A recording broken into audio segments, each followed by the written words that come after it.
Hello everyone. तो इस video में हम बात करेंगे बिहार बोर्ड के कंप्यूटर साइंस सिलेबस जो क्लास 11th और 12th में चल रहा है। ये वीडियो थोड़ा सा बड़ा होने वाला है क्योंकि बिहार से एक स्टूडेंट जो बिहार में कंप्यूटर साइंस पढ़ रहा है उसके रिक्वेस्ट पे वीडियो बन रहा है कि सर इसके लिए बेस्ट बुक क्या रहेगी और कैसे इसकी तैयारी करनी है। तो सबसे पहले मैं आपको क्लियर कर दूं, आज भी लोग यूट्यूब से बहुत कुछ पढ़ते हैं, पर आप जब तक स्कूल में हैं या इवन कॉलेज में भी अगर आपको मौका मिलता है तो आप बुक और किसी टीचर के गाइडेंस में ही पढ़ें, और अगर नहीं फिर आप ऑनलाइन सर्च करें, है ना। तो यहाँ पे मैं स्टार्ट करता हूँ क्लास 11th और 12th का। तो आप देख सकते हैं यहाँ पे इस पेज पे कुछ लाइनें लिखी हुई है, अपन उसमें नहीं जाते हैं, हम जाते हैं लर्निंग ऑब्जेक्टिव्स पे जो ज़्यादा इंपॉर्टेंट है। लर्निंग ऑब्जेक्टिव्स वो ऑब्जेक्टिव्स होते हैं कि अगर ये हमने पूरा कर लिया तो हमने 11th और 12th की सारी जानकारी अच्छे से सीख ली है। To understand the problem statement, to develop logic for problem solving.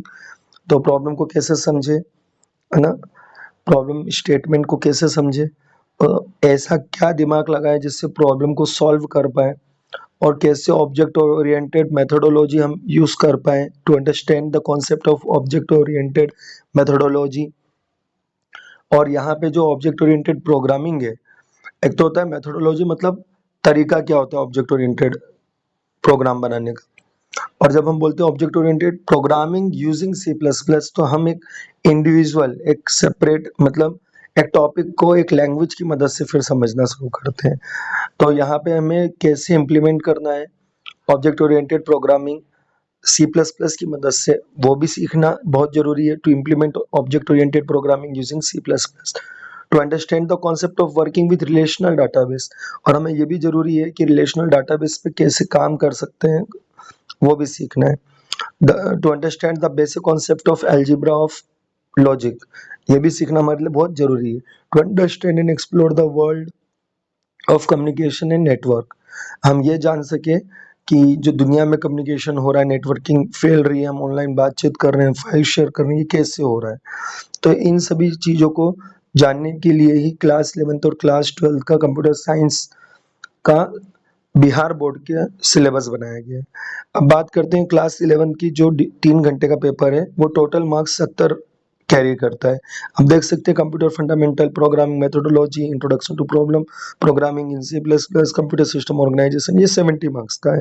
Detail में ये आपको कंटेंट यहाँ पे दिख रहा है, आप चाहें तो वीडियो को थोड़ी देर के लिए रोक करके इसको रीड कर सकते हैं। फिर बात करते हैं अगले पेज की।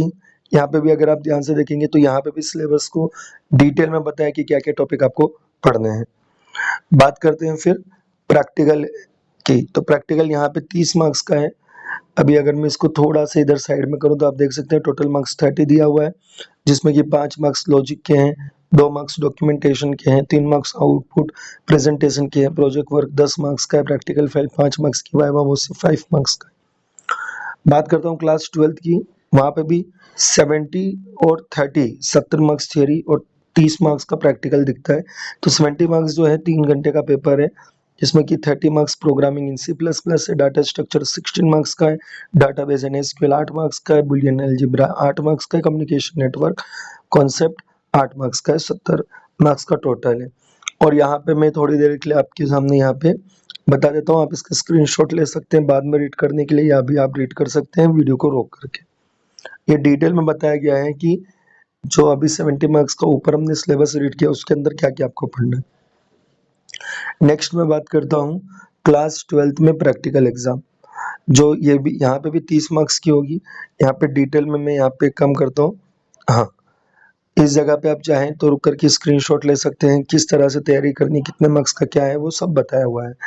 तो आपको programming C plus plus logic में 5 मार्क्स का पेपर आएगा, डॉक्यूमेंटेशन 2 मार्क्स का देखा जाएगा, आउटपुट प्रेजेंटेशन 3 मार्क्स का देखा जाएगा, एसक्यूएल कमांड्स आपके 5 मार्क्स के, प्रोजेक्ट वर्क 5 मार्क्स का है, और ओवरऑल जब हम इनको प्लस करते हैं तो ये 30 मार्क्स पे जाता है।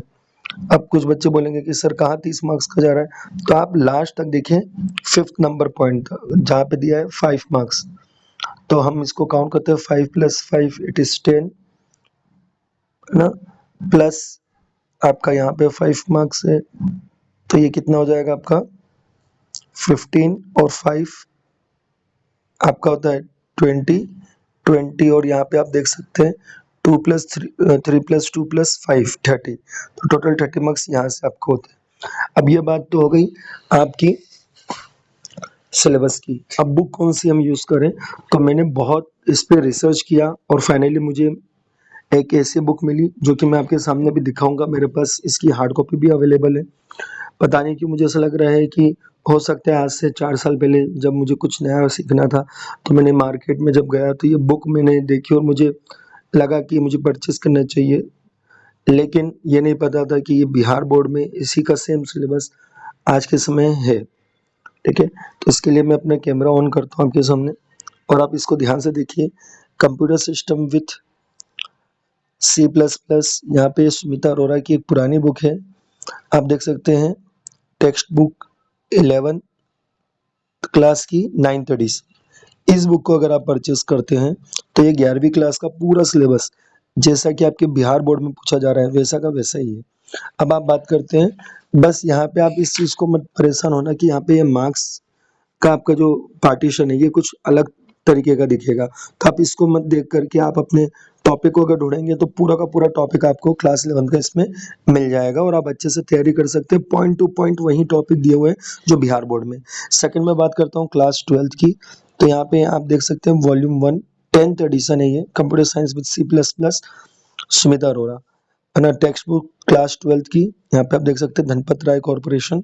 तो ये 2 एडिशन है इसके, ये वॉल्यूम 1 है और ये वॉल्यूम 2 है। यहाँ पे भी आपको वही सेम प्रॉब्लम देखने को मिलेगी कि अंदर जब आप मार्क्स को देखेंगे तो मार्क्स के जो डिवीज़न है वो अलग तरीके से दिए हुए हैं, है ना। तो आपको उसके लिए परेशान नहीं होना है क्योंकि ये आपको लेटेस्ट नहीं ढूंढनी है, ये मार्केट में पुरानी ही बुक दोनों जो है वो आज के समय में बिहार बोर्ड में जो सिलेबस है वही है।